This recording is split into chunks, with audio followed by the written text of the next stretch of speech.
They become drug addicts, they become delinquents, they become criminals. But if they are properly empowered, then they become proper source for wealth creation. And that's why we need to attend properly to this issue of the youth. So we have said, and you saw in the BBI, we said very good things. We said that we not only wanted to create a youth department, but a ministry of youth affairs.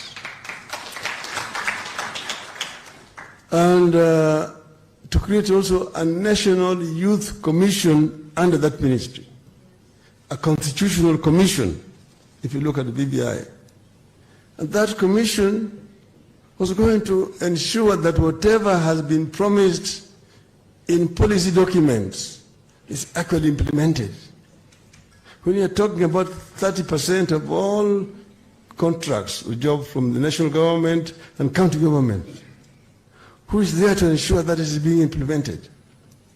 There must be a mechanism, a constitutional commission that will ensure that each and every county is actually implementing that provision, that all contracts that are being awarded, at least 30% go to companies owned by the youth.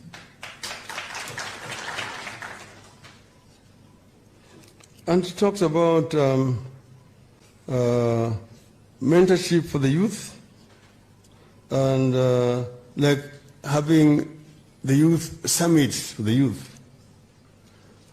Jane should have told you here that when I was a prime minister, I had round table with the business community, and I had also a round table with the youth that were being held quarterly, and it was being held religiously quarterly, so that we can be able to get feedback from the youth. What are the problems that are affecting the youth, and how are we doing? So they don't need to be convinced. It is something that I've already tried before, and therefore it will be part of my policy.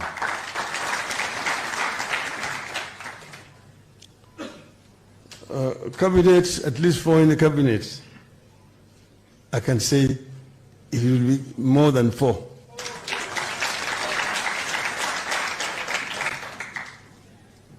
And then the third point that it made, the fourth point, was corruption. Corruption is actually killing this country. You had President Uhuru Kenyatta saying that 2 billion shillings is going down the drain on a daily basis in this country. That may be true. But you see, he is helpless to do it. Because to do it, you need to actually revolutionize the government and carry out major reforms. We did it when we came into government with President Kibaki in 2003. When we came to the government, we found a bankrupt economy. The government was under collecting revenue. They are collecting a total of 200 billion shillings on a 500 billion shilling budget. Means that 300 billion shillings, they were depending on the donors, international community. So when the donors closed the taps, Moi had no other reason but to agree to those conditions, to agree to opening up, repealing Section 2A to allow for formation of other political parties. But then, when we went in, we thought seriously about it. And this trick I also later on sold to my friend in Tanzania, the late John Pombe Magufuli. The government is revenue and expenditure. So what do we do? We looked at revenue collection. they're under-collecting. The rates are also very high, and therefore the government did not have sufficient funds. You look around, the customs officers, the Kenya Revenue Authority officers, those who are collecting income tax and so on, and the procurement officers are the boys in town, the ones who are purchasing apartment blocks, the ones who are driving the latest model of cars, they're the ones who are building castles in the rural areas, the ones who are building high-rise buildings in village markets, and so on. So they do lifestyle audit for these people. When we did lifestyle audit, over 70% of them were incorrigibly corrupt, and they were sent home. So we brought in new officers. There was fresh air. Revenue started rising. From 200 billion, it went to 5. We went to 7, to 9. We reached $1 trillion. A billion, sorry. Sorry, $1 trillion for the first time. And everybody was happy. For the first time, we could finance all our development projects without having to borrow from outside. 95% of our development project was funded from domestic resources. We only borrowing 5%. And the economy began to grow. We found zero growth, negative growth. It went to 2%, to 3%, 5%. We reached 7% rate of growth, the highest since in the history of Kenya, under that regime. We were determined to go to double digits and maintain it there for more than 10 years, 10 to 15 years, because we had come up with Vision 2030, which was aimed at pulling this country from a poor third world economy to a middle income status by the year 2030. So we were very clear. Every year we were doing assessment of how we were doing. Today we would have been very far.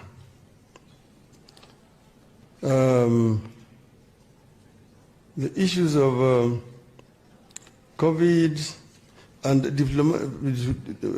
appointment of diplomatic service and so on, that is fine. You can take that for granted, that you can appoint the youth, quite a number of them, as ambassadors to represent the Republic of Kenya. And having youth in the Ministry of Foreign Affairs attending to matters of foreign affairs. Because outside the country, the majority of people you have are youth, students studying in different parts of universities in different parts of the world. So we will have a youth looking after them. This is a problem. We do that. She talks of sanitary towels in all the public places. This is something that you remember in our government with Kibaki. We started with sanitary towels in schools. But then we also said we extend it to all public places, so that members of the female gender do not feel sometimes discriminated and looked down upon. It is something that is necessary in a civilized society. If you go into Europe, you'll find them in toilets, public toilets everywhere, where women are. So why can't we do it here? You don't have to demand, it's a right. Yes, gender-based violence, agree that gender-based violence is so rampant. These days, you wake up in the morning, you open TV, or you read the headline of newspapers of somebody how people, the couples who have killed each other and then after that killed themselves. There's just too many. These crimes are rising because of the state of our economy. Even the ones you talked about of the youth with the mental issues and so on, those are in the rise because of frustrations in the society. Stress and pressures in our society is what is causing these things. So don't come about palliative answers, curative measures. You want to have preventive measures. Prevent them by dealing with the issues which are causing them. Rather than saying, expand Madari or build another mental hospital. No. You want to close them.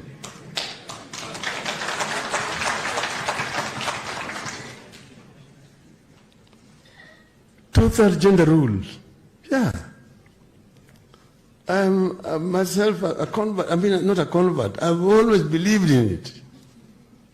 I always believed that no society can grow if half of the population are not working and dependent on the other half. And these are a part of the population that is productive. I've lived in Norway, where I was forced by circumstances to flee into exile. And you need to go and look at how Norwegian women are making contribution to development of their country. Why can't we do it here in our country? You're talking about representation. And I've told my people that, look, you must come up with affirmative action to deal with the issue of gender. Why? Not because women are unable, because men will tell you, why can't they just stand up and also go and run as like men? They're able people. Why? But I tell them that there are certain historical factors which work against women. Number one, because of marriage, women are forced to leave their places of birth and go to other places where they were not born. A woman was born in Gatanga, in Muranga, and she goes and gets married in Manyora, up there. And she wants to run there against a man. That man knows she's here. He grew up there. With this one here, we used to play together as children. This one, we were circumcised together. This one here, we used to have cows or goats together. This one I call my auntie. This one here is my grandmother. This one is my father, my cousin, and so on and so forth. But the woman has left those kind of relations where she was born in Gatanga. Her brothers, her mothers, her fathers, her parents, and so on are all there in Gatanga. So she comes to a strange place. The only person she knows there is her husband and her immediate in-laws. So the field is not level. If you are a man, you came from Manyora and went and ran against her in Gatanga, you'll have problems. She will beat you. That's why we must come up with affirmative action when it comes to representation at the county assembly and the National Assembly. So I don't need to be convinced.